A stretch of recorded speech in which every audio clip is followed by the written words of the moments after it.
Trading Floor Massacre. The elevator to the 45th floor of Morgan Stanley takes exactly 1 minute and 30 seconds, which gives me enough time to review my overnight positions and plan the systematic destruction of approximately 8,000 retail investors who trusted their life savings to something called SafeMoon 2.0, which I helped create through a shell company registered in the Cayman Islands. The elevator walls are polished brass that reflects my Brunello Cucinelli suit perfectly. $3,400 of Italian craftsmanship that makes me look like success incarnate while I prepare to commit what technically qualifies as securities fraud on a scale that would make Bernie Madoff proud. My office overlooks the Hudson River, and when I sit at my desk with my 4 monitors displaying real-time market data, I can see New Jersey, where the middle-class families live in their pathetic suburban developments driving Honda Accords to jobs at Home Depot and Target, completely unaware that their retirement accounts are about to become worthless because they believed in something called decentralized finance, which is really just centralized fraud with better marketing and blockchain. Buzzwords that make idiots think they understand technology.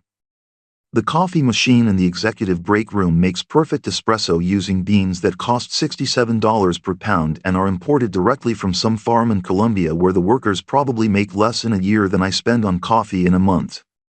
I take my espresso black because adding milk or sugar demonstrates weakness, and weakness is something that gets exploited in this business, where showing any sign of human vulnerability can cost you millions of dollars and your reputation among people whose opinions actually matter for career advancement. Blake Richardson calls me at exactly 8:46 a.m., which is perfect timing because the Asian markets just closed and European trading is reaching peak volume. Blake founded Crypto Flow Exchange, which processes approximately $4 billion in daily trading volume and takes a percentage of every transaction while pretending to care about democratizing finance for retail investors who don't understand that democratization just means giving more people access to getting systematically robbed by people who understand how the system actually works. "Preston, you beautiful bastard," Blake says, and I can hear him typing on his mechanical keyboard that probably costs more than most people's monthly rent. "Are you ready to make some real money today?" Real money. Blake made $300 million last year just from transaction fees, while his platform facilitated pump and dump schemes that destroyed the life savings of teachers and nurses and construction workers who thought they were participating in a financial revolution instead of a sophisticated wealth transfer mechanism designed to move money from poor people to rich people while maintaining the illusion of fairness and opportunity. "Always ready," I tell him while pulling up the SafeMoon 2.0 trading interface on my encrypted laptop that uses military-grade security protocols to ensure that my market manipulation activities can't be traced back to me by regulatory agencies who are either too stupid or too corrupt to understand what's happening right in front of them. The SafeMoon 2.0 token launched 6 weeks ago with a white paper full of technical gibberish about revolutionary yield farming mechanisms and sustainable tokenomics that were designed to sound impressive to people who don't understand that the entire cryptocurrency ecosystem is just a more efficient way of running Ponzi schemes with better branding and social media marketing strategies. The token started trading at $0.0001 and has climbed to $0.0017 based purely on hype generated by influencers who were paid to promote it without disclosing their financial relationships. My position in SafeMoon 2.0 is complex and beautiful in its mathematical precision. Through 17 different shell companies and offshore accounts, I own approximately 43% of the total token supply, which I acquired during the private pre-sale phase when tokens were selling for $0.00005 each. The retail investors who bought in during the public launch paid 34 times more for the same tokens while believing they were getting in early on the next Bitcoin. The beauty of cryptocurrency is that everything happens in real time with complete transparency while remaining completely opaque to people who don't understand how to read blockchain data. Every transaction is recorded permanently on the distributed ledger, but interpreting that data requires technical knowledge that 99% of investors don't possess. They can see money moving, but they can't understand where it's going or why it's moving or who's controlling the movement. At 9:15 a.m. I begin the systematic liquidation of my SafeMoon 2.0 holdings using an algorithm that Blake helped me develop. The algorithm is designed to sell my tokens in small increments across multiple exchanges using different wallet addresses to avoid triggering the automated detection systems that look for unusual trading patterns. From the outside it looks like normal market activity. From the inside it's a carefully orchestrated wealth extraction operation. The first wave of sells executes perfectly. $700,000 worth of tokens liquidated across Binance, Coinbase, and crypto flow within the first 11 minutes. The price drops from $0.0017 to $0.0014, which represents approximately a 17% decline that looks like normal market volatility to casual observers but is actually the beginning of a systematic destruction of value that will ultimately reduce the token price to essentially zero.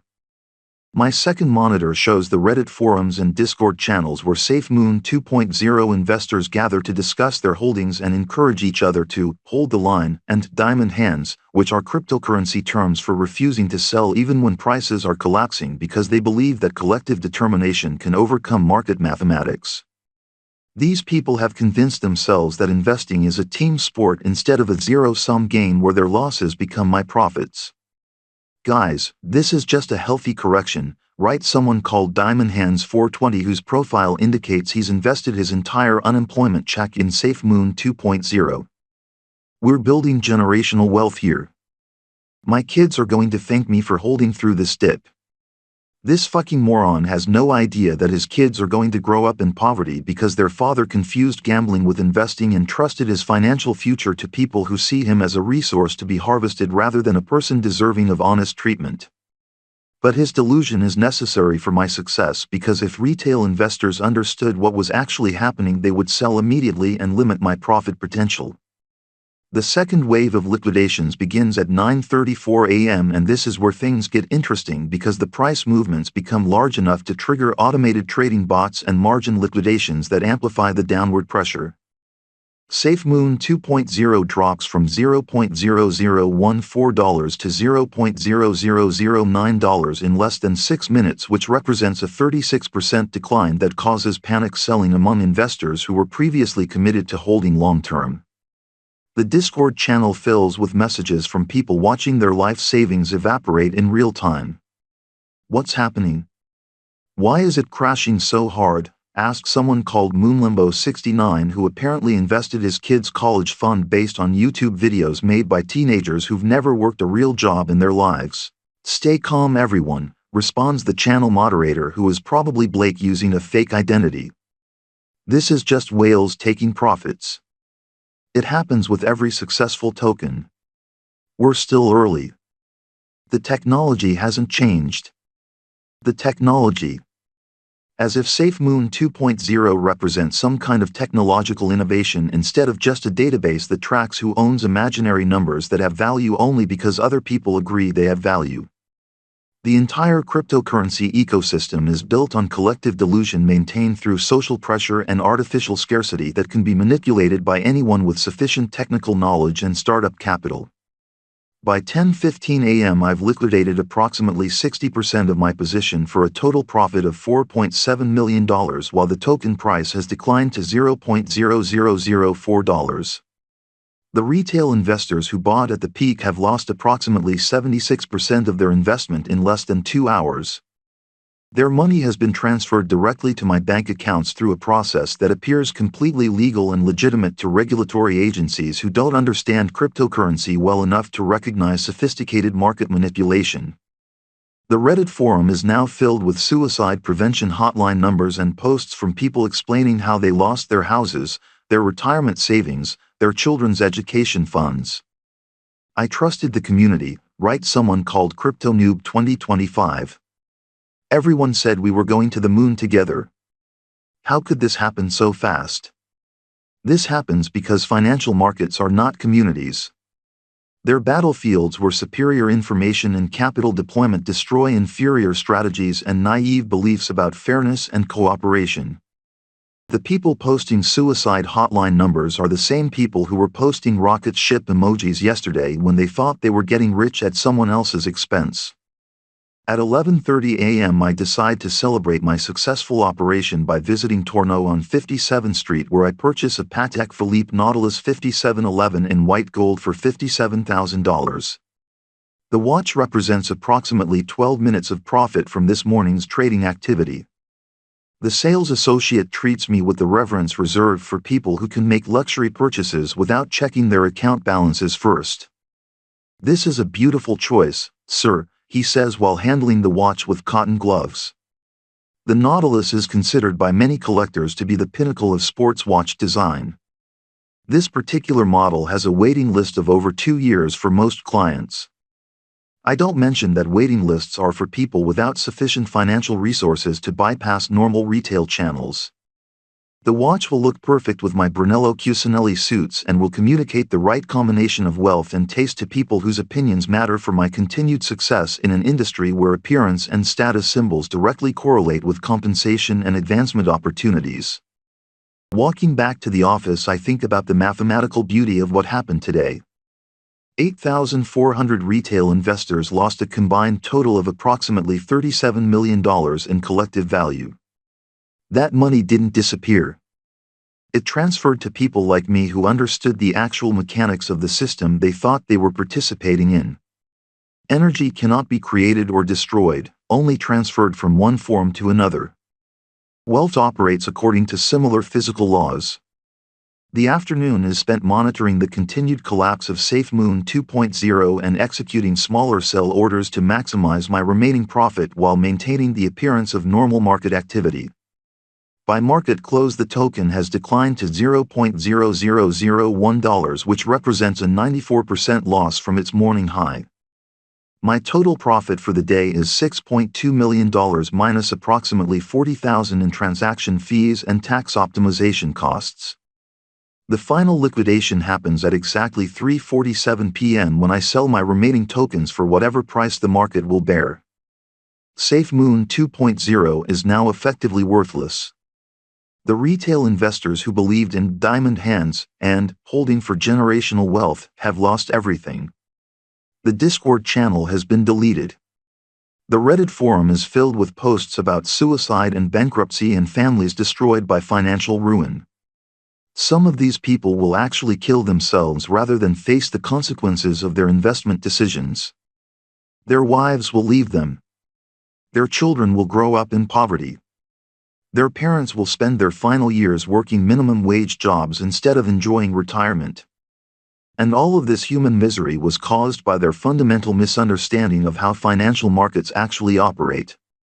But this misunderstanding wasn't accidental. It was carefully cultivated through marketing campaigns and social media manipulation designed to make gambling look like investing and wealth transfer look like wealth creation. The victims weren't unlucky. They were selected for victimization based on their psychological profiles and financial vulnerabilities. Driving home in the Cybertruck, I listened to a podcast about the future of decentralized finance, where some Stanford graduate with no real-world experience explains how blockchain technology will democratize access to wealth creation opportunities. The irony is beautiful because democratization is exactly what happened today. Everyone had equal access to the same market. The results just weren't equally distributed because equality of opportunity doesn't guarantee equality of outcomes when some participants have superior resources and information. This is what Charles Darwin would call natural selection operating through economic mechanisms instead of physical violence.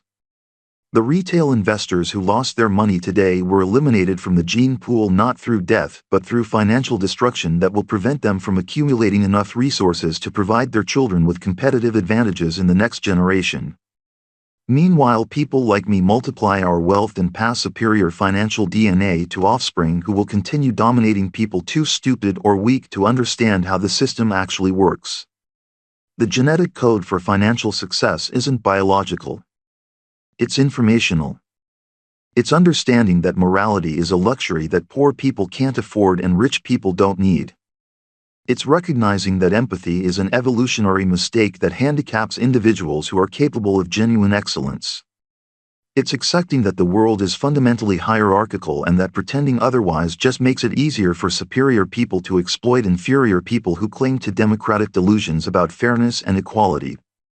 Tonight I'll fuck Tiffany while she tells me about her day spent creating content for her Instagram followers who don't realize they're being monetized through attention harvesting and behavioral modification techniques developed by people much smarter than they are.